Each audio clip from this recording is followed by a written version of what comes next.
Mobile में देखिए, mobile में चेक करके बताइए। गुड इवनिंग बच्चों, सर आपके 10 से 15 मिनट बाद आएंगे, तब तक हम देखते हैं आगे के प्रश्न। कल तक हम लोगों ने देखा था 124 नंबर, आज देखेंगे 125 नंबर। अनिल सर चेक करके बताइए मोबाइल में, आवाज आ रही है? ठीक। 125 नंबर सवाल देखेंगे। 125 125 नंबर सवाल देखिए। कहा गया है 66 व्यक्तियों में 180 रुपए को इस प्रकार विभाजित करना है कि पुरुषों द्वारा प्राप्त कुल धनराशि का महिलाओं द्वारा प्राप्त कुल धनराशियों से अनुपात 5:4 हो, किंतु एक पुरुष द्वारा प्राप्त धनराशि का एक स्त्री द्वारा प्राप्त धनराशि से अनुपात 3:2 हो। कह रहा है कि 66 व्यक्तियों में 180 रुपए आपको वितरित करना है यदि कुल आदमियों की आय का अनुपात कुल महिलाओं की आय के अनुपात 5:4 हो और एक व्यक्ति को प्राप्त धनराशि का अनुपात एक महिला को प्राप्त धनराशि के अनुपात कितना हो? 3:2। तो आपसे पूछा गया है व्यक्तियों की संख्या बताइए। देखिए सवाल लिखिए, आपको धनराशि का अनुपात देखिए, कुल धनराशि का अनुपात, कुल धनराशि का अगर अनुपात देखें, यहां पे लिख लीजिए पुरुष, यहां पर लिख लीजिए महिला। पुरुष और महिला की जो कुल धनराशि का अनुपात है कितना है? 5:4। इसके बाद एक व्यक्ति को प्राप्त धनराशि, एक व्यक्ति को अगर प्राप्त धनराशि का अनुपात देखेंगे तो कितना दिया है आपका? 3:2। कितना दिया है? 3:2। और कुल धनराशि का अनुपात, यदि पुरुषों को कुल 5 मिला है तो महिलाओं को कुल कितना मिला है? 4। फिर दिया है एक व्यक्ति को अगर 3 मिला है रुपए तो एक महिला को कितना मिला है? 2। तो आपसे पूछा गया है पुरुषों की संख्या। आप बताइए, यदि आपको संख्या निकालनी हो तो संख्या किस तरीके से निकाल सकते? अगर आपको संख्या निकालनी हो तो संख्या कैसे निकालेंगे आप? कुल धनराशि और बटे क्या? एक व्यक्ति को प्राप्त धनराशि। यदि आपको संख्या निकालनी हो तो कुल धनराशि में क्या करें आप? एक व्यक्ति को प्राप्त धनराशि से भाग लगाएं। तो बताइए, अगर आप संख्या निकालना चाहें तो जो संख्याओं का अनुपात होगा, जो संख्याओं का अनुपात होगा आपके किसका? पुरुष और महिला। पुरुष और महिला की जो संख्याओं का अनुपात होगा वो कितना होगा? 5/3 और अनुपात कितना? 4/2। अगर आप इसको हल करेंगे तो हल करने पे कितना आएगा? देखिए हल करने पे कितना आएगा? 5 से यहां कर लें 10 और ये कितना हो जाएगा? 12। हल करने पे आएगा कितना? 5:6। 5:6 का मतलब कितना? अगर पुरुष 5 होंगे तो महिलाएं कितनी होंगी? 6। और कुल संख्या कितनी दी है आपको? 11, मतलब 11 बराबर 66। तो 1 बराबर कितना? 6। अगर 1 बराबर 6 तो जो पुरुष होंगे वो पुरुष कितने हैं? पुरुष दिए गए हैं आपके 5, तो 5 गुणा 6 बराबर कितना? 30 पुरुष। कितने हो जाएंगे? 30 पुरुष। दोबारा से एक बार इस सवाल को देखते हैं। आपसे कहा गया था महिलाओं द्वारा पुरुषों द्वारा प्राप्त कुल धनराशि का महिलाओं द्वारा प्राप्त कुल धनराशि से अनुपात कितना है? 5:4। इसके बाद एक पुरुष को प्राप्त धनराशि का एक महिला को प्राप्त धनराशि से अनुपात कितना है? 3:2। तो आपसे पूछा गया था पुरुषों की संख्या बताइए। यदि कुल व्यक्तियों की संख्या 66 है तो आप बताइए, अगर आप कुल धनराशि में एक व्यक्ति को प्राप्त धनराशि से भाग लगा दें, मान लीजिए आपको 100 रुपए बांटना है और प्रत्येक व्यक्ति को 10 रुपए बांटना है, तो कितने लोग होंगे आपके? आप क्या करेंगे? 100 में 10 का भाग लगाएंगे। इसी प्रकार महिलाओं को कुल मिला है 4 और एक महिला को कितना मिला है? 2। तो अगर संख्या निकालनी है तो संख्या कैसे निकलेगी? कुल धनराशि बटे एक व्यक्ति को प्राप्त धनराशि। आपकी संख्या निकलेगा, पुरुषों और महिलाओं को जो अनुपात निकलेगा वो कितना? 5/3:4/2। हल करेंगे, अनुपात आएगा 5:6। मतलब अगर 5 पुरुष हैं तो 6 महिलाएं, मतलब 11 बराबर 66। तो 1 बराबर कितना? 6। 1 बराबर 6। तो पुरुष कितने दिए गए हैं? 5। तो 5 6 कितने हो जाएंगे? 30 पुरुष। बताइए वर्क एंड टाइम का क्लास क्यों नहीं चल रहा है? वर्क एंड टाइम का क्लास चलेगा आपका इवनिंग में 9:15 बजे से लेके 10:15 बजे तक। देखिए इसके आगे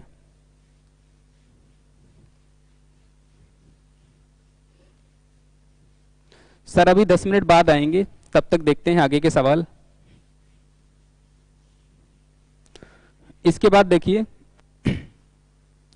सवाल नंबर 126 में आपका दिया है, एक महाविद्यालय में लड़कों और लड़कियों का अनुपात 5:3 है। उनमें से यदि 50 लड़के महाविद्यालय छोड़ दें और 50 लड़कियां महाविद्यालय में आ जाएं, तो उनका अनुपात 9:7 हो जाता है। उस महाविद्यालय में लड़कों की संख्या कितनी है? आप देखिए बेसिक से लगा सकते हैं x मान के। दूसरा चीज देखते हैं, जब आपकी कुछ एक अनुपात दिया जाए, उस अनुपात में से कुछ घटाया या बढ़ाया जाए और दूसरा अनुपात प्राप्त हो, तो आप क्रॉस प्रोडक्ट मेथड भी लगा सकते हैं। x मान के आप घर पे लगाइएगा। दूसरा तरीका देखिए, मेथड 2 126 नंबर में देखिए, यहां पर लिखिए क्या, बॉयज, यहां पर लिखिए गर्ल। इसके बाद स्टार्टिंग में अनुपात दिया है कितना, 5 और 3 का अनुपात। फिर इसके बाद कहा गया है यह अनुपात कितना हो जाता है, लड़के 50 छोड़ देते हैं, तो 50 लड़कों ने महाविद्यालय छोड़ा। इसके बाद 50 लड़कियां महाविद्यालय में आ गई हैं, तो यह अनुपात कितना हो जाता है, 9:7। देखिए पहले लड़के लड़कियों का अनुपात था 5:3, 50 लड़के महाविद्यालय छोड़ दिए और 50 लड़कियां महाविद्यालय में आ गई हैं, तो अनुपात कितना हो जाता है, 9:7। एक अनुपात दिया था, कुछ घटाने और बढ़ाने से आपका अनुपात बदल के कितना हो गया, 9:7। आप क्रॉस प्रोडक्ट मेथड लगा सकते हैं। आप बताइए अगर इनका गुणा करते तो कितना आता, 7 5 35 और इसका गुणा करते तो 9 3 27। 35 और 27 का अंतर, 35 और 27 का अंतर कितना आता आपका, 8। कितना अंतर आता, 8। अब देखिए यहां पर अगर गुणा करेंगे 9 5 45 मतलब कितना, 450 प्लस का, और यहां पर गुणा करेंगे तो 7 और 5 कितना, 7 5 35 मतलब माइनस 350।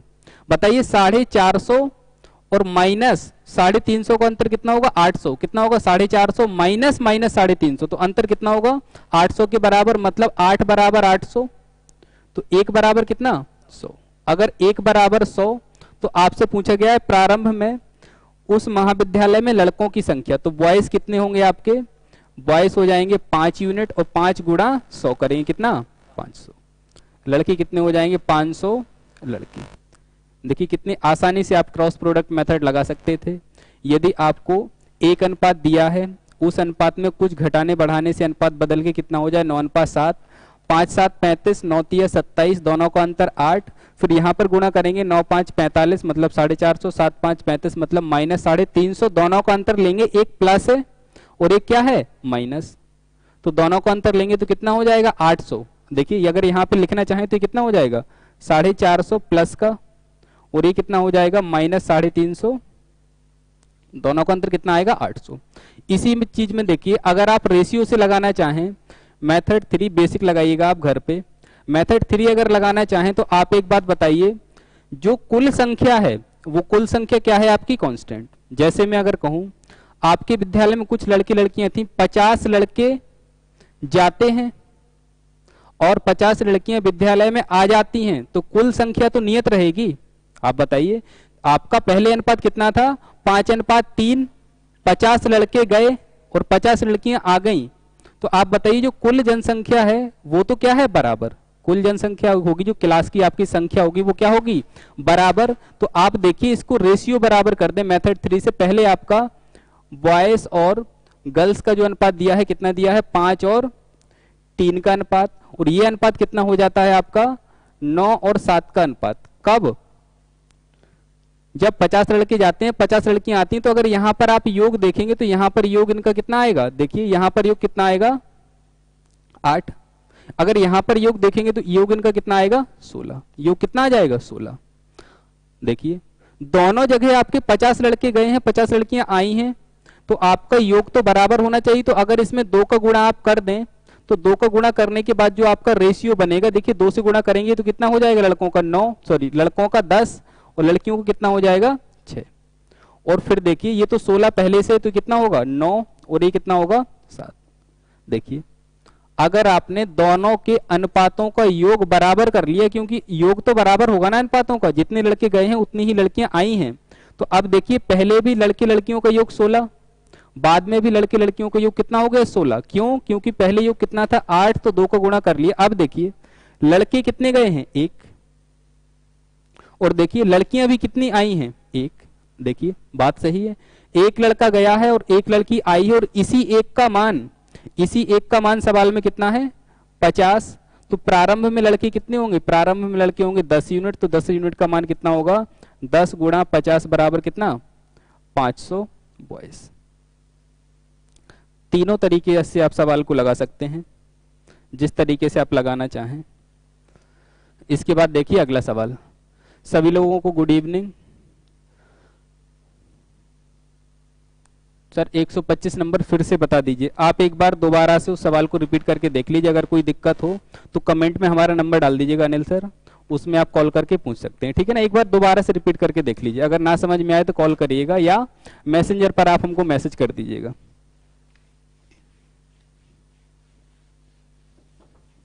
इसके बाद देखिए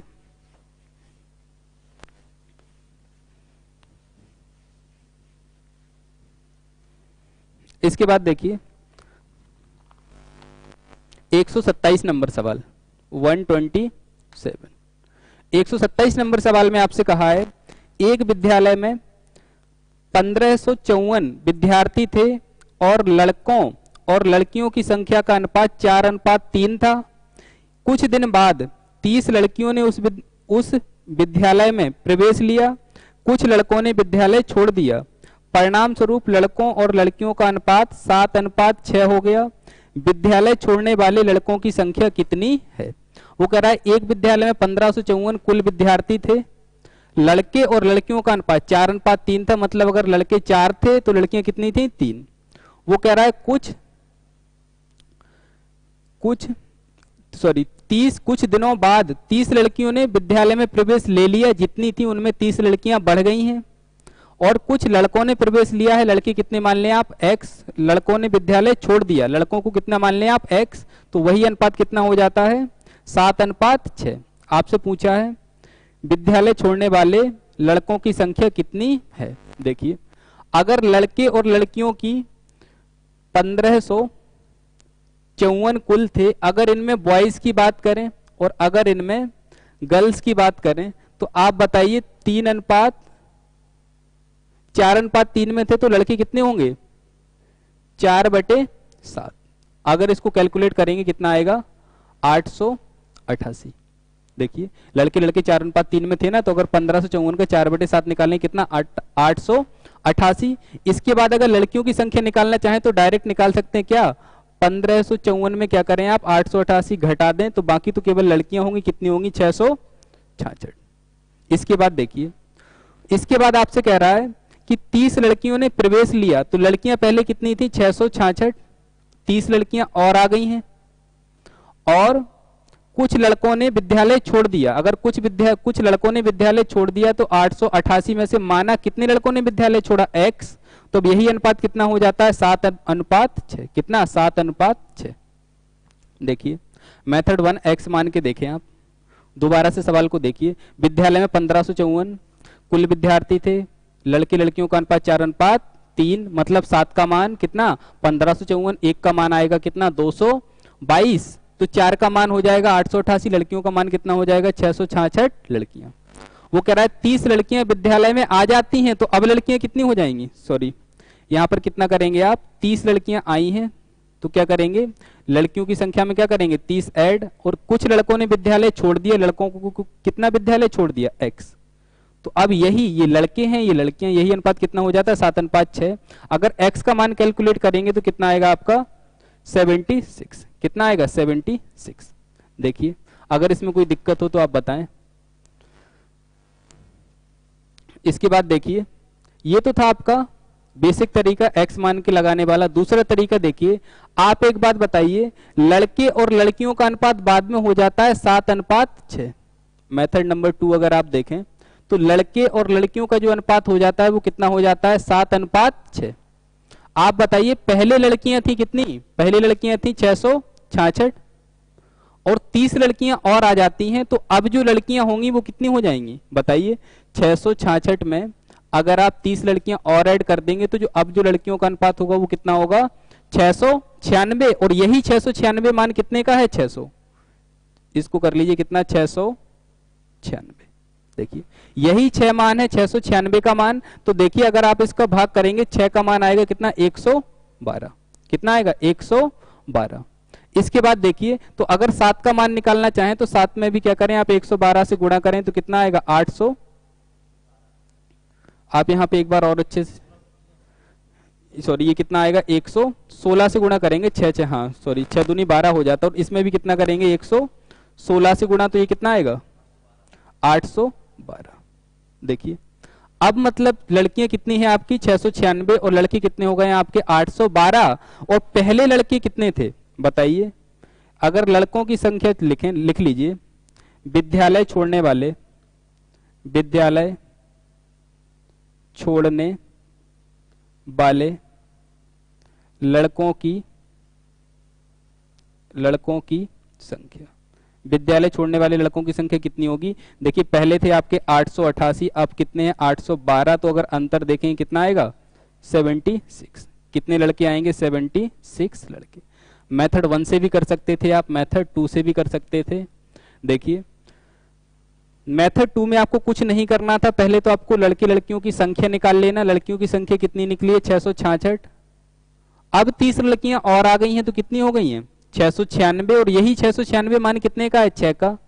तो 6 का मान 696, 1 का मान 116। तो बताइए 7 का मान कितना होगा? 7 में 116 को गुणा करें कितना? 812। और पहले लड़के कितने थे? 888। तो घटाएंगे कितना आएगा? 76। इसमें अगर आपको कोई दिक्कत हो तो आप जरूर कमेंट करके बताएं। ठीक, वर्क एंड टाइम को क्लास चलेगा बाबू आपका 9:15 बजे। आप कमेंट करके बताते रहिए अनिल सर। ठीक, कमेंट करके बताते रहिए जो लोग भी पूछे। मेथड 2 फिर से एक बार आप फिर से रिपीट करके देख लीजिए वीडियो को। 20 सेकंड पीछे जाइएगा, 1 मिनट पीछे, आपको समझ में आ जाएगा। दोबारा से मैं एक बार और बता देता हूं। लड़कों की संख्या अगर निकालेंगे तो 888, लड़कियों की संख्या निकालेंगे तो कितना? 666। लड़कियां 30 और आ गई हैं, तो अगर लड़कियां 30 और आ गई हैं तो लड़कियां अब कितनी हो गई हैं? बढ़ जाएंगी ना। 666 पहले थी, 30 और आ गई हैं तो कितनी होंगी? 696। और अब अनुपात कितना है? अब अनुपात कितना है? 7:6। तो मतलब 6 का मान 696, तो 1 का मान कितना? 116। तो 7 का मान कितना होगा? 812। देखिए अगर 7 का मान 812, तो पहले कितने थे लड़के? 888। अब कितने हो गए? 812। तो कितने का अंतर आया है आपका? 76 का। कितने का अंतर आया है? 76 का। इसके बाद देखिए सवाल नंबर, सर आ गए हैं, इसके आगे सर करवाएंगे। ठीक, देखिए 128 नंबर सवाल को हम पढ़ देते हैं। एक गांव में लड़कों और लड़कियों की संख्या का अनुपात 3:2 है। यदि 30% लड़के और 70% लड़कियां किसी परीक्षा में बैठें तो उस परीक्षा में ना बैठने वाले गांव वासियों की संख्या का अनुपात बताइए। आप 128 नंबर सवाल देखें।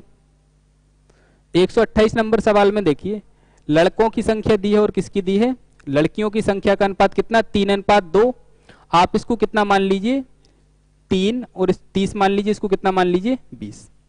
कितना मान लें? 20।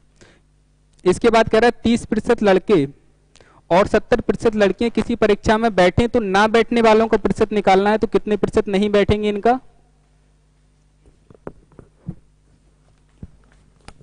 तो कराया हुआ क्वेश्चन रिपीट किया है शायद। Question number 128 sir. अच्छा, एक गांव में लड़कों और लड़कियों की संख्या का अनुपात 3:2 है। यदि 30% लड़के और 70% लड़कियां किसी परीक्षा में बैठे तो उसी परीक्षा में ना बैठने वाले गांववासियों की संख्याओं का अनुपात क्या होगा? मतलब लड़के लड़कियों का जो परीक्षा में नहीं बैठे उनका अनुपात क्या होगा? साफ साफ सर ने ले लिया है, 3:2 का रेशियो था तो 30 और 20 ले लिया। 30% लड़के परीक्षा में बैठे हैं तो 70% नहीं बैठेंगे, तो कितना आया? 21 लोग नहीं बैठेंगे। ध्यान से देखिए। और लड़कियों में 70% लड़कियां बैठी हैं तो कितनी लड़कियां नहीं बैठेंगी? 30% नहीं बैठेंगी। कितना आया? 6। तो बॉयज गर्ल्स का रेशियो जो परीक्षा में नहीं बैठे हैं, ध्यान दीजिएगा, क्या होगा 21:6, कितना 7:2। ये आपका आंसर है, यही रिक्वायर्ड आंसर है। बाकी सर ने तो और क्वेश्चन इधर क्या पूछा है, तो पूछा गया है परीक्षा में बैठने वाले और ना बैठने वाले गांव वासियों की संख्या का अनुपात। तो बच्चों ये नहीं पूछा है, आपसे पूछा है बैठने वाले ना बैठने वाले, इन्हीं का अनुपात पूछा। तो बैठने वाले कितने होंगे वो बता दीजिए। सीधे दिखाई दे रहा है, सब निकालना पड़ेगा ना बच्चों। तो देखिए ना बैठने वाले 21 है, तो बैठने वाले कितने होंगे 9 होंगे, जोड़ना पड़ेगा, यहां पूरा ले लेना पड़ेगा बच्चों सारी चीजें। ये पूछ लिया है तो यहां पर 21 नहीं बैठने वाले हैं तो 9 क्या होंगे बैठने वाले, 6 नहीं बैठने वाले हैं तो बच्चों 14 क्या होंगे बैठने वाले होंगे। तो बैठने वाले टोटल कितने हो गए 14 9 बच्चों 23, और ना बैठने वाले कितने हो गए 21 6 27। 23 और 27 का ये रेशियो आ रहा है। आप अपने हिसाब से इसको थोड़ा अरेंज कर लीजिएगा, समझ लीजिए। हमने चाहते तो हम फिर यही सीधे निकाले होते 30% 70%, फिर इसको घटा के निकाल लिए होते। हमारे दिमाग में ये आया ना कि यहाँ पर लड़के लड़कियों का ही अनुपात पूछा है जो परीक्षा में नहीं बैठे, इसलिए हमने ये निकाल लिया। ठीक है, ध्यान दीजिएगा। हमसे क्या पूछा है, गांव वालों की संख्या पूछा है, गांव वालों की संख्या का अनुपात पूछा है जो परीक्षा में बैठे हैं और नहीं बैठे हैं। तो ये सिंपल सा एक परसेंटेज टाइप का क्वेश्चन है, आसान सा सवाल है। 300 200 भी लेके कर सकते थे, कोई प्रॉब्लम नहीं है, सेम यही आंसर आता। चलिए अब है आपका 129 नंबर का सवाल। दो घड़ियों की लागत 16:23 है। पहली घड़ी की लागत 10% बढ़ जाती है और दूसरी घड़ी की लागत 477 रुपए बढ़ जाती है। अब दोनों घड़ियों की लागत का अनुपात 11:20 का है। दूसरी घड़ी की प्रारंभिक लागत कितनी है ये आपसे पूछ रखा है। हर एक बच्चा ध्यान दे, हर एक बच्चा ध्यान दे।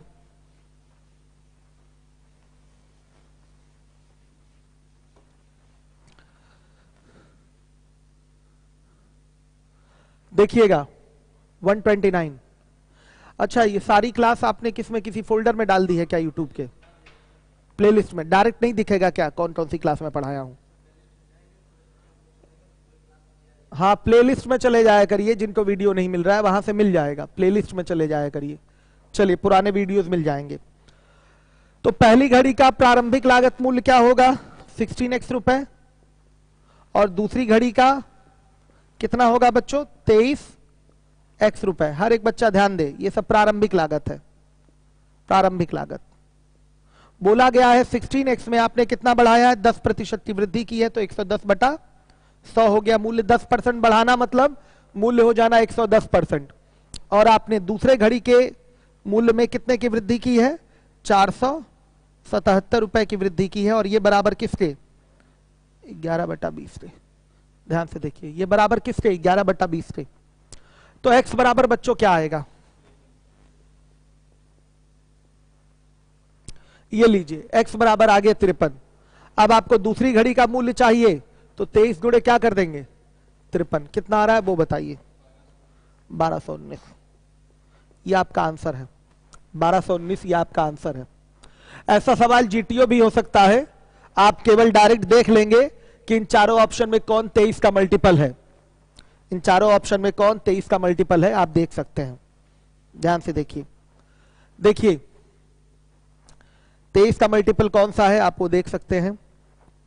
तो 23 का जो भी मल्टीपल होगा उसका जो इकाई अंक होगा, ध्यान से देखिए, 23 का जो भी मल्टीपल होगा, जो उसका इकाई अंक होगा वो 3 का मल्टीपल रहेगा। ध्यान से देखिएगा। तो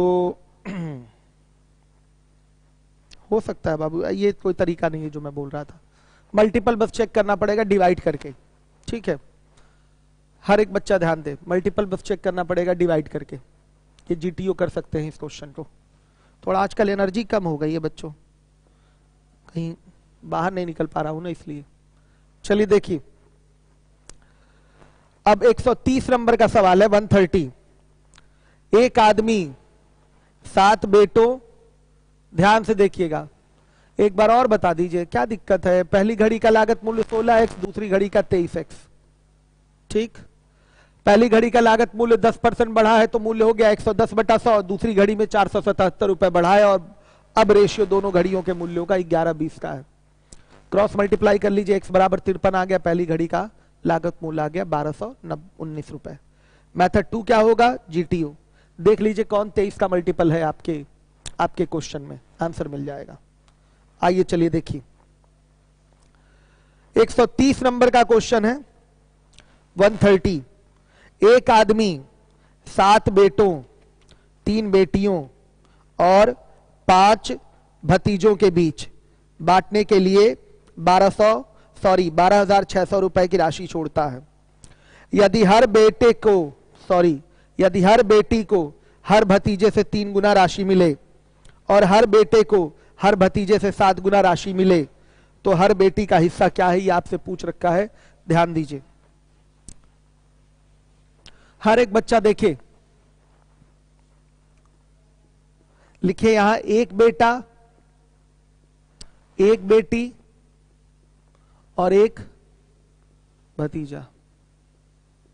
हर एक बच्चा ध्यान दे, एक बेटा, एक बेटी और एक भतीजा। अब चलिए सभी बच्चे ध्यान दीजिए, हर बेटी को हर भतीजे का 3 गुना राशि मिला है, तो अगर भतीजे को मिलता है 1 रुपए तो बेटी को मिलेगा 3 रुपए, सॉरी बेटी इधर है, 3 रुपए। और हर बेटे को भतीजे का 7 गुना राशि मिला है तो भतीजे को मिलेगा 1 रुपए तो बेटे को मिलेगा 7 रुपए। ये आपने रेशियो बना लिया, एक लोगों को, एक बेटे को 7 रुपए अगर मिलता है तो एक बेटी को 3 रुपए मिलेगा और एक भतीजे को 1 रुपया। इसके लिए अलग से दिमाग नहीं लगाना है, क्वेश्चन में आपके लिखा गया है, वहीं से मैंने उठाया है। हर बेटी को भतीजे का 3 गुना मिला है और हर बेटे को भतीजे का 7 गुना मिला है। तो अगर भतीजे को मिला 1 तो बेटी को मिलेगा 3 और एक बेटे को मिलेगा 7। लेकिन एक बेटा, एक बेटी, एक भतीजा नहीं है बच्चों, यहां पर है 7 बेटे, बताइए 3 बेटियां और 5 भतीजे हैं।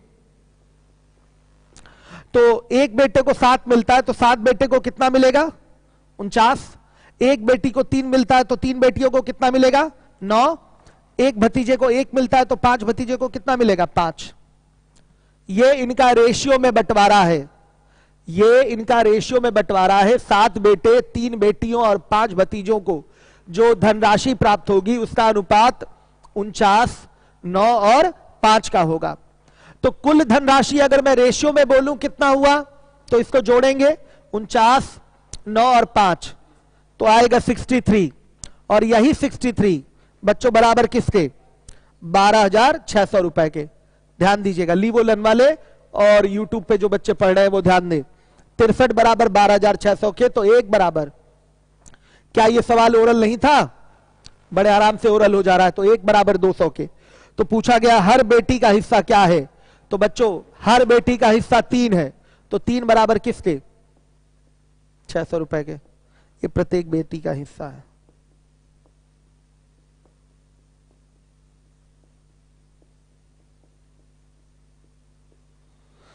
प्रत्येक बेटी का हिस्सा है, हर एक बच्चा ध्यान देगा। खुशबू, क्लास चलेगी वर्क एंड टाइम की। कल बच्चे इसलिए क्लास नहीं चल पाई थी कि यहाँ की इंटरनेट की स्पीड बहुत स्लो हो गई थी, इस कारण से क्लास चलाता भी तो मैं आप लोगों को वीडियो सही नहीं दिखाई देता, इसलिए मैंने क्लास नहीं ली। आज पढ़ाऊंगा। आइए 131 नंबर का क्वेश्चन भी बच्चों सेम है।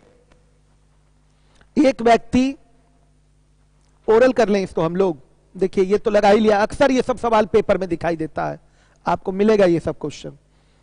एक व्यक्ति ने 8600 रुपए अपने 5 बेटे, 4 बेटियों तथा 2 भतीजों के लिए छोड़ा। प्रत्येक बेटी को भतीजे का 4 गुना और प्रत्येक बेटे को भतीजे का 5 गुना भाग मिले, तो प्रत्येक बेटे का भाग क्या होगा। मन ही मन देखिए, बेटा, बेटी, भतीजा, तो भतीजे को मिला 1 तो बेटे को मिलेगा 5 और बेटी को मिलेगा 4। तो रेशियो आ रहा बेटा, बेटी और भतीजे का 5-4-1 का, 5-4-1 का। ओरल कर रहा हूं, 5-4-1 का। तो बेटे 5 हैं तो मिलेगा टोटल 25, बेटियां 4 हैं तो मिलेगा 16, भतीजे 2 हैं तो मिलेगा 2। तो 25 16 2 जोड़ेंगे तो कितना होगा? 43 हो जाएगा। 25 16 और 2 तो जोड़ लिया आपने तो आ गया 43। और यही 43 बच्चों बराबर किसके? 8600 के। तो ओरल दिखाई दे रहा है 1 बराबर किसके? 200 के। डायरेक्ट दिखाई दे रहा है 43 दूना 86 होता है, तो 1 बराबर 200 के। तो पूछा गया है प्रत्येक बेटे का भाग क्या होगा? तो प्रत्येक बेटे का भाग कितना था? 5। तो 5 बराबर किसके? 1000 के। ये आपका आंसर होगा। इस तरह से आप ओरल कर पाएंगे क्वेश्चन को, इस तरह से आप ओरल कर लेंगे क्वेश्चन को। हर एक बच्चा ध्यान देगा ईमानदारी से। अब आइए 132 नंबर के क्वेश्चन पे आइए।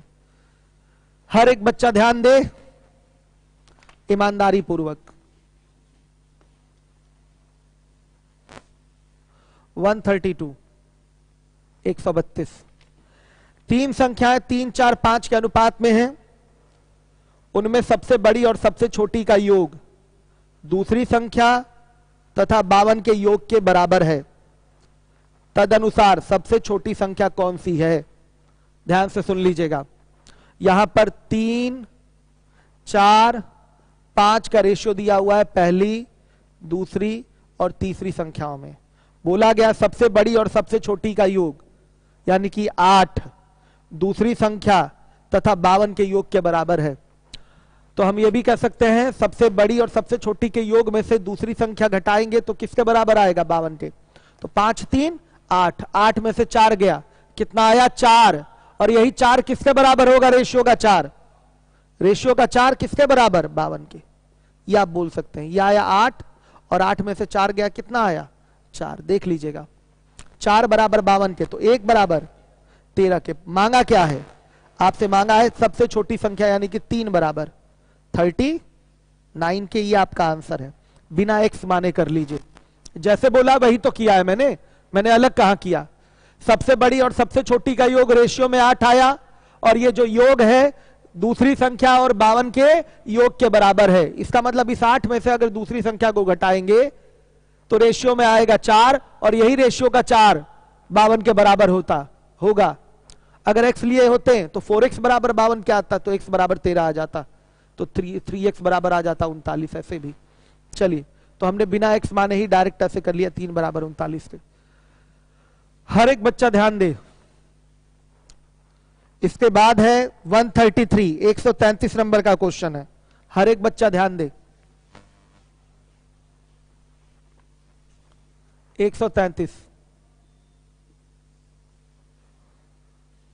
671 रुपए की राशि ए बी तथा सी के बीच में इस प्रकार से बांटी गई है कि ए बी तथा सी के हिस्सों में क्रमशः 3 रुपए 7 रुपए और 9 रुपए की वृद्धि अगर होती है तो अनुपात हो जाता है 1:2:3। तो ध्यान दीजिएगा प्रारंभ में ए का हिस्सा क्या है? तो नया हिस्सा सबका देखिए, नया हिस्सा क्या होगा? ए का नया हिस्सा अगर x है, मेथड 1 से कर रहा हूं, ए का नया हिस्सा x है, बी का नया हिस्सा 2x है और सी का नया हिस्सा बच्चों 3x है। रुपए में x मान के कर रहे हैं बेसिक से। देखिए 671 रुपए को 3 पार्ट में इस तरह से बांटा गया है कि इन तीनों पार्ट में क्रमशः 3 7 9 अगर बढ़ा देंगे, जोड़ देंगे, तो अब जो ए बी सी का नया हिस्सा होगा, नया हिस्सा जो होगा उसमें 1 2 3 का अनुपात हो जाएगा। तो हम ये कह सकते हैं कि ए का नया हिस्सा x, बी का नया हिस्सा 2x, सी का नया हिस्सा 3x। तो बच्चों पुराना हिस्सा क्या होगा? पुराना हिस्सा की अगर बात की जाए तो कितना होगा? ए का x माइनस 3, बी का पुराना हिस्सा क्या होगा? 2x माइनस 7 और सी का पुराना हिस्सा क्या होगा? 3x minus 9। हर एक बच्चा ध्यान दे, हर एक बच्चा ध्यान दे। ए का नया हिस्सा क्या है? ए का नया हिस्सा x है, बी का नया हिस्सा 2x है, सी का नया हिस्सा 3x है। हर एक बच्चा ध्यान दे। पुराना हिस्सा क्या होगा, इसमें से 3, 7, 9 बढ़ाया गया है तब ये हुआ है, तो इसमें से 3, 7, 9 क्या कर दीजिए, माइनस कर दीजिए। हर एक बच्चा इस बात को समझा होगा कि 671 रुपए को 3 हिस्सों में बांटना है, और वो 3 हिस्से इस तरीके के होने चाहिए कि उन तीनों हिस्सों में प्रत्येक में 3, 7, 9 अगर जोड़ दें तो नया हिस्सों का जो अनुपात आएगा वो 1, 2, 3 का होगा। तो हम ये कह सकते हैं यहां पर, यहां ये बोला जा सकता है कि ए का नया हिस्सा x, बी का नया हिस्सा 2x और सी का नया हिस्सा 3x। हर एक बच्चा ध्यान दे। पुराना हिस्सा क्या होगा, अगर बच्चों इसमें से 3, 7, 9 हमने घटा दिया तो यह हमारा पुराना हिस्सा आ जाएगा, और इन्हीं पुराने हिस्सों का योग जो होगा कितना होगा बता दीजिएगा, इन्हीं पुराने हिस्सों का योग 671 होगा। ध्यान से देखिएगा, x minus 3, 2x minus 7, 3x minus 9, ये बराबर किसके, 671 के। x बराबर कितना, 115 आया है। आपसे पूछा क्या है, आपसे पूछा है प्रारंभ में a का हिस्सा क्या है, तो 115 में से 3 घटा दीजिए, कितना आएगा, 112। ये चीज ऐसे भी कर सकते थे, x plus 2x plus 3x अगर कर दें तो ये बराबर किसके होगा, 671 प्लस, ध्यान से सुनिएगा, 3 प्लस 7 प्लस 9। नए हिस्सों का जो योग होगा वो नए धन के योग के बराबर होगा ना। नया धन क्या होगा, आप प्रत्येक हिस्सों में 3, 7, 9 बढ़ाए थे, तो 671 में 3, 7, 9 लाके जोड़ दीजिए, कुल हिस्सा, सॉरी कुल धन भी तो बढ़ जाएगा। फाइनली अगर देखा जाए नए हिस्सों को जोड़ा जाए तो कुल पुराना धन जो था वो भी बढ़ के नया धन निकल के आएगा, और नया धन कैसे निकलेगा, 3, 7, 9 इसमें जुड़ जाएगा, तो भी x बराबर यही आता। आया समझ में। फिर आप निकालते हैं, x की वैल्यू आ जाती है 115, फिर उसमें से 3 कम कर देते तो आपका आ जाता बच्चों पुराना हिस्सा। ये है बेसिक, हर एक बच्चा समझे, ये है बेसिक। अब इसको रेशियो से कैसे करेंगे वो देख लीजिए, मेथड 2 देखिए, हर एक बच्चा ध्यान दे रेशियो से कैसे होगा। पढ़ाई के लिए बच्चे काफी कम आ रहे हैं, अब लॉकडाउन किसी दिन खत्म हो जाए तो हम इलेक्ट्रॉनिक बोर्ड मंगवा लें, फिर उसमें क्वेश्चन भी लिखा रहता है, थोड़ा और कंसंट्रेशन आपका बनेगा। चलिए ध्यान से देखिए, अंजलि सिंह आपको, हाँ उत्तम सर के लिए मैसेज है, अंजलि का उत्तम सर के लिए है मैसेज, आप पढ़े हैं मैसेज इनका। कल से सिंप्लीफिकेशन पढ़ाइए, आज क्लास नहीं लिए थे ना आप कोई, हाँ रेगुलर क्लास लीजिए, कल सिंप्लीफिकेशन पढ़ाइए बच्चों को, ठीक है। Simplification, decimal fraction, square root, cube root, फिर उसके बाद इंडिसेस, ये सब पढ़ा देंगे तो एक मजबूती आ जाएगी बच्चों में। तो ये रेगुलर आप 14-15 दिन पढ़ाइए, ठीक है। बॉड मास पूरा पढ़ाइए, हाँ। और उसके पहले मुझे लगता है इंडिसेस पढ़ा दीजिए, या चलिए पहले बॉड मास के बाद ही इंडिसेस पढ़ाइए। आइए बच्चों देखिए मेथड 2, हम लिखेंगे यहां नया कुल धन। पुराना धन है 671, प्रत्येक हिस्सों में, ये 3 हिस्सों में बटा है, तो प्रत्येक हिस्सों में 3, 7, 9 की वृद्धि की गई है, तो कुल धन में भी 3, 7, 9 की वृद्धि हो जाएगी, और नया धन आ जाएगा आपका 690 रुपए। ध्यान दीजिएगा, ये आ गया कुल नया धन।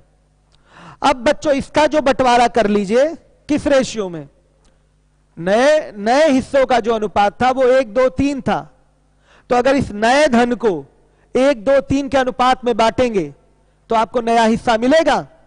तो बच्चों ए का नया हिस्सा निकालिए, या ए का बढ़ा हिस्सा या नया हिस्सा, बढ़ा लिख देते हैं।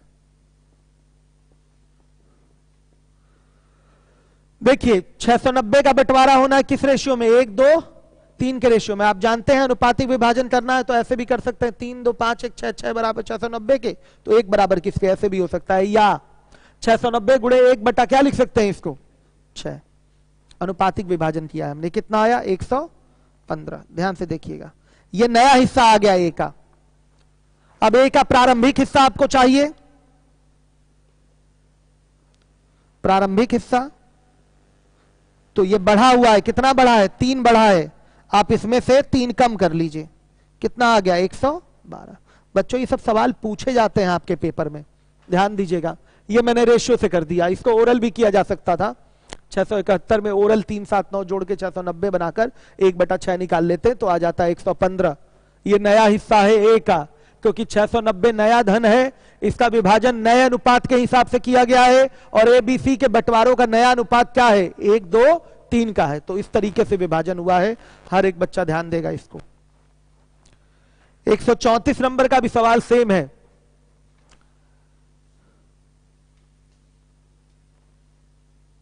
चलिए,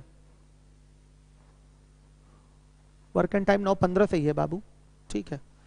चलिए देखिए 134 सेम क्वेश्चन है। 1074 रुपए को ए बी तथा सी में बांटा जाता है। यदि प्रत्येक के हिस्सों में क्रमशः 6 8 तथा 10 रुपए की कमी की जाती है, यहां पर वृद्धि नहीं हो रही, कमी की जाती है, तो इनके बीच का अनुपात 4 5 6 का हो जाता है। बी के हिस्से की राशि बताइए। तो बी के हिस्से की राशि आपको प्रारंभिक ही बतानी पड़ेगी यहां भी, क्योंकि क्वेश्चन जो कंडीशन आगे बढ़ाया गया है वो यदि से शुरुआत हुई है। तो यदि से यदि शुरुआत होती है तो यदि वाला उत्तर नहीं दिया जाता, इसलिए भले प्रारंभिक नहीं लिखा है लेकिन आंसर किसका देंगे, प्रारंभिक का ही देंगे। वो तो लिखा है यदि ऐसा होता तो वैसा हो जाता, यदि वैसा होता तो वैसा हो जाता, तो कैसा भी हो जाता उससे हमको मतलब नहीं है।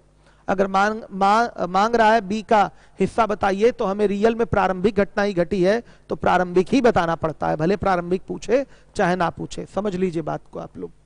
चलिए हर एक बच्चा ध्यान दे। 134 134 जल्दी ही ये खत्म हो जाएगा। सीएल का 10वां दिन है, 10वें दिन की क्लास है सीएल की। जिनका छूट गया है वो 10 वीडियो तो देख नहीं पाएंगे, इसलिए अब नए टॉपिक का वेट करिए। नया टॉपिक हमारा है परसेंटेज। चलिए ध्यान से देखिएगा। सबसे पहले हम निकालेंगे प्रारंभिक नया हिस्सा। बेसिक से कर रहा हूं मेथड 1। नया हिस्सा जो होगा वो होगा 4x ए का 4x रुपए, बी का क्या होगा 5x रुपए और सी का क्या होगा 6x रुपए। पुराना हिस्सा क्या होगा, सुन लीजिएगा, ये घटाने के बाद 4x आया है।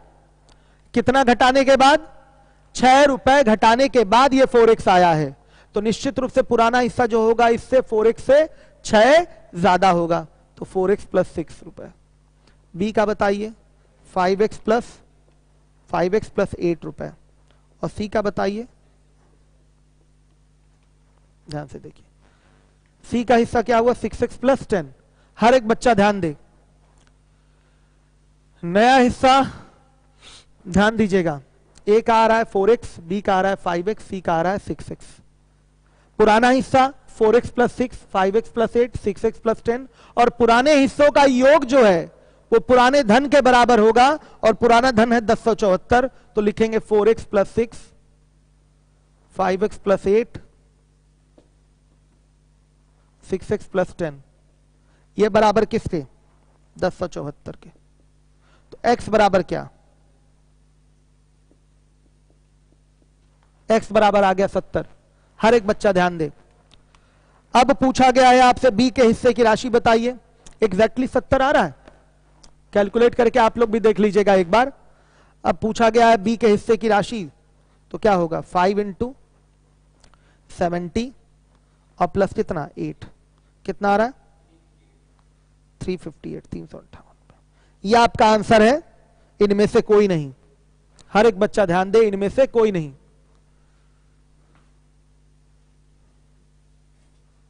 अभिषेक बाबू सैनिटाइजर दे रहे हैं क्या लोगों को?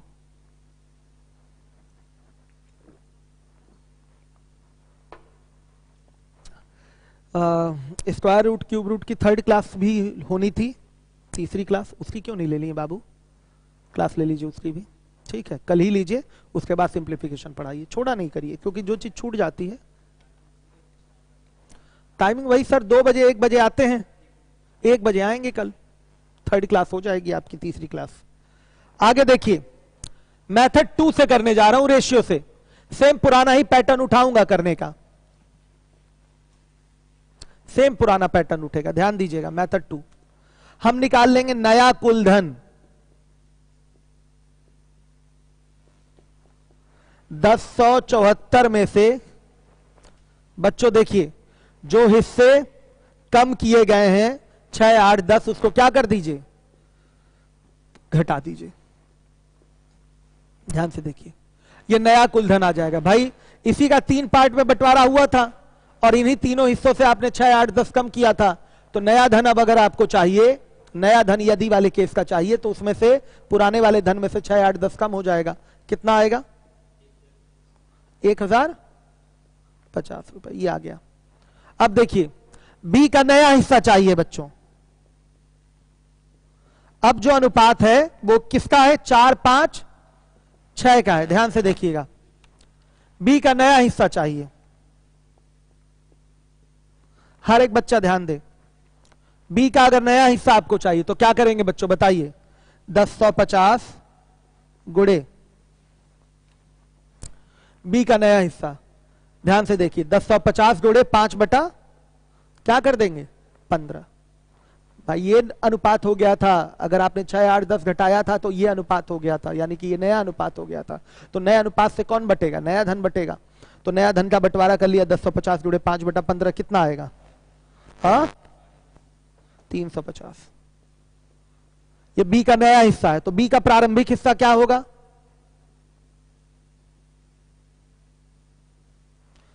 आप जरा पार्टनरशिप वाली शीट का पीडीएफ बनाइए, ठीक है कल। बी का प्रारंभिक हिस्सा क्या हो जाएगा? 350 और प्लस 8। ये 8 कम था ना तो 8 बढ़ा लीजिए, 358। 358 रुपए ये आपका आंसर है। आप ओरल भी कर सकते हैं अगर रेशियो से करें तो। सप्तम अग्रहरी मेथड 1 में आपने ऐड किया है, उसमें तो घटाना चाहिए था। तो बाबू सप्तम अग्रहरी मैं आपसे जानना चाहता हूं, ये 4x 5x 6x जो माना था मैंने, वो क्या माना था? 4x 5x 6x ये नया हिस्सा है ना।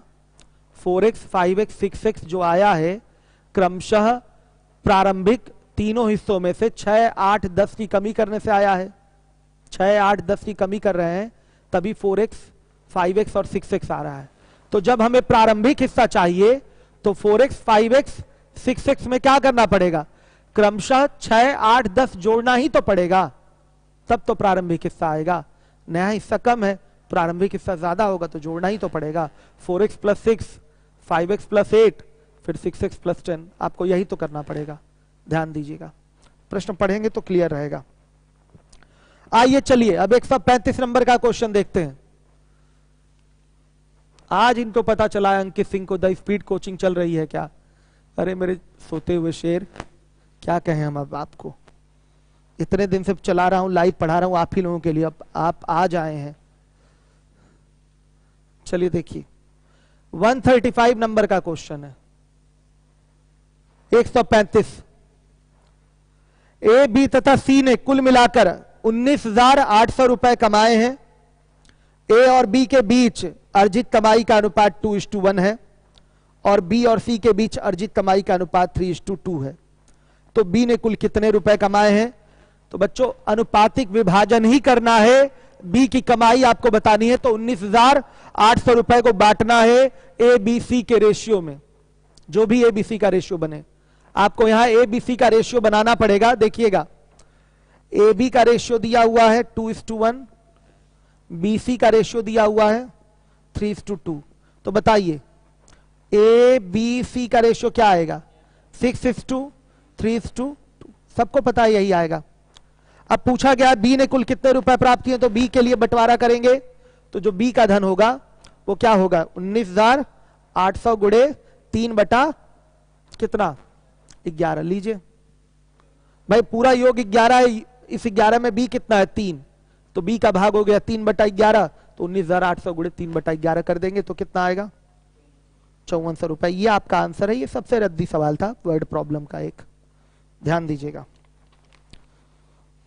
हर एक बच्चा ध्यान दे।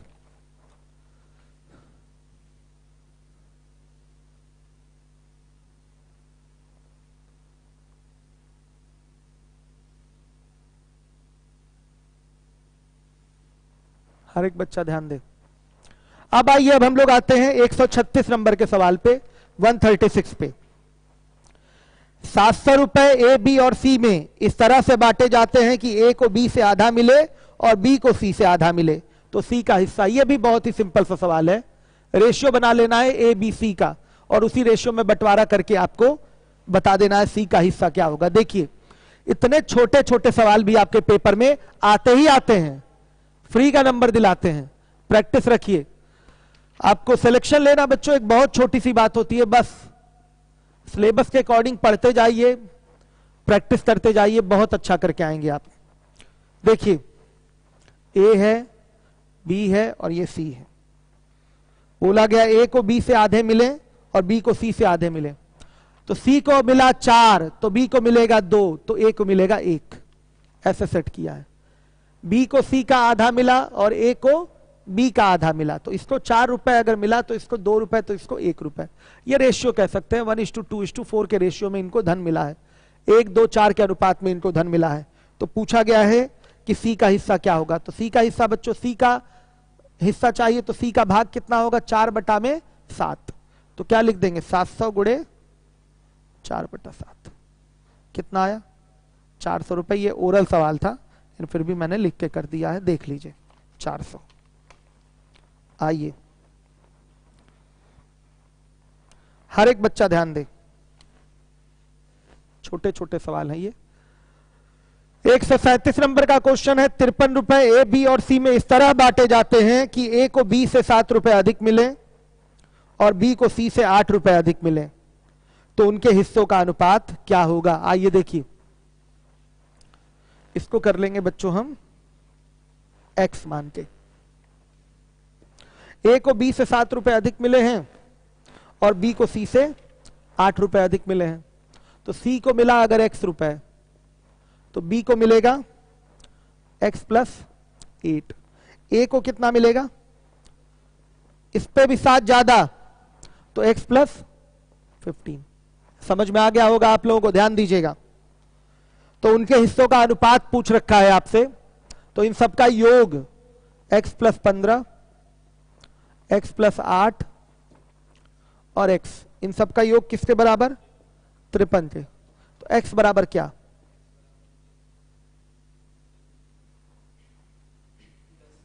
x बराबर आया बच्चों 10।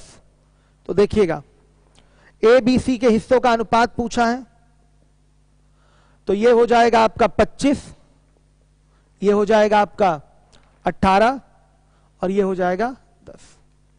ध्यान से देखिए 25, 18, 10 का रेशियो कौन सा आ रहा है, बी वाला, तो यही आंसर आपका सही है। हर एक बच्चा देखिए, ए बी सी के हिस्सों का अनुपात चाहिए तो 25, 18, 10 आ गया। इस तरह से आराम से कर सकते हैं, छोटा सा सवाल है। हर एक बच्चा ध्यान दे।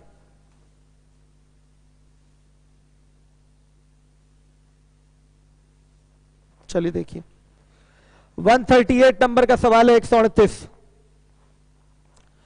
86,700 रुपए की धनराशि को ए, बी तथा सी में इस प्रकार विभक्त किया जाना है ताकि ए को मिलने वाले प्रत्येक रुपए के बदले, प्रत्येक रुपए के बदले इसका अर्थ ही हो गया कि 1 रुपए के बदले, ठीक है।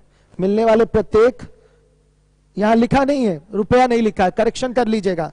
मिलने वाले प्रत्येक रुपए के बदले, प्रत्येक रुपया बना लीजिएगा आगे, प्रत्येक रुपए के बदले बी को 90 पैसे प्राप्त होता है तथा बी को मिलने वाले प्रत्येक रुपए के बदले सी को 110 पैसे प्राप्त होता है। इस विभाजन में बी का भाग क्या होगा, ध्यान से देखिएगा, हर एक बच्चा देखे ध्यान से। हमें यहां पर पहले रेशियो निकालना है ए बी सी का और फिर 86,700 का कर लेना है बंटवारा, रेशियो डिवीजन। ध्यान दीजिए 138, यहां लिखेंगे ए और यहां लिखेंगे बी। ए को मिलने वाले प्रत्येक रुपए के बदले बी को कितना मिलता है, 90 पैसे, ये बना रेशियो। ए को मिलने वाले प्रत्येक रुपए के बदले बी को 90 पैसे मिलता है, तो इस 1 रुपए का भी मतलब क्या होता है, 100 पैसे। चूंकि रेशियो लेना है तो रेशियो का डेफिनेशन मैंने बोला था, यूनिट यहां सेम होनी चाहिए, समान यूनिट होनी चाहिए, और इसका आंकिक मान ही 2 या 2 से अधिक समान यूनिट वाले राशियों के आंकिक मान का अगर तुलना करें तो वही अनुपात होता है। ये मैंने डेफिनेशन भी पहले दिया था, तो ये यूनिट यहां सेम होनी चाहिए। 1 रुपया 90 पैसा नहीं लिखेंगे, 100 पैसा, और इसको भी 90 पैसा लिखेंगे, या इसको रुपए में लिख रहे हैं तो इसको भी रुपए में लिखेंगे। आइए चलिए देखिए, कट गया, 10 और 9 का रेशियो आ गया। अब बी और सी में आइए, बोला गया है बी को मिलने वाले प्रत्येक रुपए के बदले सी को 110 पैसे प्राप्त होता है, तो बी को मिला 100, तो इसको मिलेगा 110 पैसे सी को। कट गया, ये भी कितना आया, 10 और 11 का रेशियो आया। अब मुझे चाहिए ए बी सी का रेशियो, हर एक बच्चा ध्यान दे, ए बी सी का रेशियो, तो क्या आएगा, 100, 90, 99, ये लीजिए ए बी सी का रेशियो आ गया। पूछा गया है बी का भाग क्या होगा, तो बी का भाग है बच्चों 86,700 गुणे, बी का भाग बताइए 90 बटा 280, कटाएंगे 27,000, ये आंसर आ गया, कैलकुलेट कर लीजिएगा। हर एक बच्चा ध्यान दे। अब सीएल में बच्चों ज्यादा दिन नहीं बचा हुआ है, देख लें, सीएल 2 दिन का और बचा हुआ है अभी, तो आप खुद ही सोचिए, 2 दिन यानी कि 12 दिन में मैंने इसका कंप्लीट किया, क्या 1 घंटा पढ़ाते हुए 12 दिन में मैंने इसका कंप्लीट किया आपका सीएल, तो आप समझ सकते हैं कितनी जिम्मेदारी के साथ आपको पढ़ाया जा रहा है। चाहते तो 3 दिन में भी रेशियो का सीएल खत्म हो सकता था, 2 दिन में भी हो सकता था, लेकिन आपको आराम आराम से समझा कर पढ़ाया गया, 1 मेथड, 2 मेथड, 3 मेथड, जीटीओ, जहां जो जो चीजें आपके लिए आवश्यक थी वो चीजें बताई गई हैं, और जितनी चीजें सिखाई गई हैं हर एक चीज सीखिए। देखिए बेसिक आप भले लगाएं चाहे ना लगाएं, एक्स मान के तो आना ही चाहिए। अगर आप कंपटीशन की तैयारी कर रहे हैं तो निश्चित रूप से आपको एक बेसिक मेथड आपको आना ही चाहिए कि सवाल का मूल अर्थ क्या है आप समझते रहें, उसके बाद आपके टेक्निकल चीजें तो बता ही रहे हैं हम आपको। अब इससे बेहतर आप रेशियो प्रोपोर्शन नहीं पढ़ पाएंगे, आप चीजों को अच्छे से बस प्रैक्टिस कर लीजिए, गारंटी में दे रहा हूं, ओरल आप कर लेंगे क्वेश्चन। अभी तो आगे अभी बहुत करना है, अभी तो सीएल 2 दिन में खत्म होगा, 12 दिन में सीएल खत्म हुआ, 3 दिन लगेगा आपका पीएस कंप्लीट कराने में, 3 दिन लग जाएगा। अगर आप लोग ध्यान से पूछेंगे तो 2 दिन में ही हो जाएगा। फिर अभी टेस्ट भी बचा हुआ है, तो टेस्ट कैसे लिया जाएगा, हम इसको भी अपलोड करा देंगे, टेस्ट आप लोग घर पे बैठ के दे लीजिएगा। चलिए आइए देखिए, ध्यान दीजिएगा, इसके बाद है अगला सवाल 139, क्या है, 2 मिनट, हाँ हो जाएगा, छोटा सवाल है। ए और बी के रुपयों का अनुपात 4:5 है, बी और सी के रुपयों का अनुपात 2:3 है। ए के पास यदि 800 रुपए हैं तो सी के पास कितने रुपए हैं, करें ओरल। देखिए ए बी का अनुपात 4-5, बी सी का अनुपात 2 और 3 है बच्चों, तो रेशियो लेंगे ए बी सी का तो कितना आएगा वो बता दीजिए। 8, 10, 15 आ रहा है, ध्यान दीजिएगा बच्चों, 8, 10 और 15 का रेशियो आ रहा है। हर एक बच्चा ध्यान दे, 8, 10 और 15 का रेशियो आ रहा है। 8, 10, 15 जोड़ेंगे तो कितना होगा, जोड़ना नहीं है, हाँ ए का मान 800 दिया हुआ है, तो 8 बराबर 800 के, तो 1 बराबर 100 के, तो 15 बराबर 1500 के। ये बच्चों आपका डायरेक्ट आंसर आ गया, सी के पास कितना रुपया था, बस हो गया। ए बी सी का रेशियो 8, 10, 15 आया है, और 8 बराबर ही दिया हुआ है 800 के, तो 15 बराबर 1500 के, हो गया। अब देखिए समय भी समाप्त हो चुका है आपका, लीबुलन पे कितना टाइम बचा हुआ है, चलिए 1 मिनट में हम थोड़ा ज्ञान दे दें आप लोगों को। सुनिए, जो चीजें मैं पढ़ा रहा हूं आपको उसको ईमानदारी पूर्वक जिम्मेदारी के साथ पढ़ते जाइए, रिवीजन बहुत जरूरी है। जीएस वगैरह आप मान लिया बुक वगैरह नहीं ले गए हैं तो ऑनलाइन भी बहुत सारे मटेरियल आपको जीएस के मिल जाएंगे, उसके बाद भी पीडीएफ वगैरह डाउनलोड करके आप काम चला के रूम पे पढ़ सकते हैं, मोबाइल पे स्टडी कर सकते हैं। जब कुछ है नहीं आपके पास तो क्या करेंगे, रेगुलर 4 घंटा 5 घंटा जीएस पढ़ा करिए, खाली समय में 2 घंटा सुबह पढ़ लिया, 2 घंटा रात में पढ़ लिया, जीएस रेगुलर पढ़ा करिए। डेली कम से कम 20 से 30 वर्ड वो कैब के इंग्लिश में तैयार किया करिए, 20 से 30 वर्ड आप तैयार किया करिए, 20 से 30 सुन लीजिए, दिमाग में बैठा लीजिए। और मैथ्स तो चल ही रहा है, इसी को दोहराते रहिए, जो चीजें मैं पढ़ा रहा हूँ।